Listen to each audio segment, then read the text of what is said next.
السلام عليكم. تشاهدون الآن أمامكم فيديوهات تحسبونها أنها معمولة بطريقة سينمائية، لكن حابب أقولكم أنها معمولة بطريقة الذكاء الاصطناعي.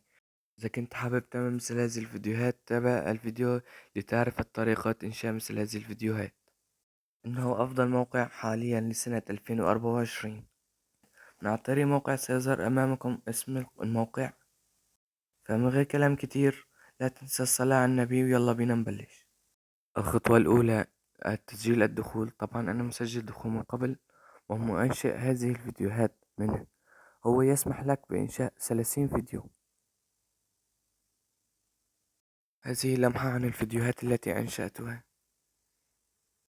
إن النتيجة تعطي بشكل واقعي تماما. طبعا هو يقترح لك أفكار للفيديو، إذا لم تعجبك تغيرها، إذا عجبتك تضغط على إيد وتعطي إنشاء. طبعا نحاول إيجاد نص، نبحث لكي يعجبنا واحد.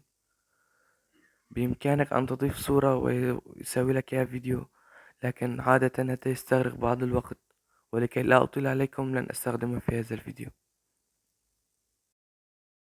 لنجرب إنشاء نص بنفسنا.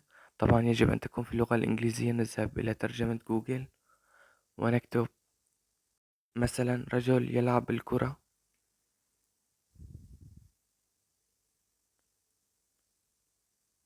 نضغط على نسخ ونضع لصق في مكانه هنا ونعطي إنشاء.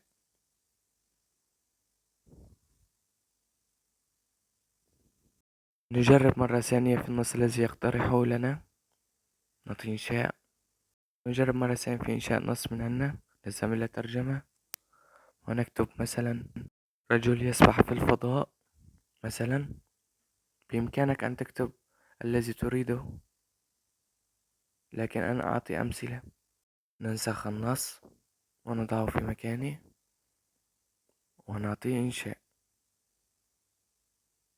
لنرى نتيجة الفيديوهات التي أنشأناها.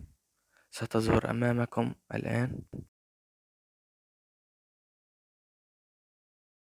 كما ترون الفيديوهات بشكل احترافي والنتيجة مرضية جدا، والعلامة المائية صغيرة يمكنك إزالتها بقص الفيديو من فوق، ويمكنك نشرها وكسب الأرباح منها دون حقوق طباعة ونشر.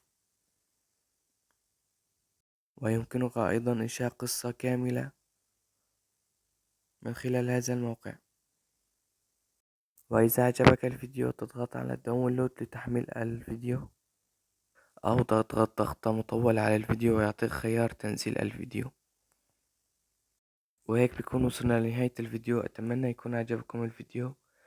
إذا عجبكم لا تنسوا تضعوا لنا لايك والاشتراك بالقناة وتفعيل زر الجرس عشان يصلك كل شي جديد. وإذا عندكم أي أفكار أو تريدوا مني أي فيديوهات اتركوها لي في التعليقات وسأجيب عليها إن شاء الله. والسلام عليكم ورحمة الله وبركاته.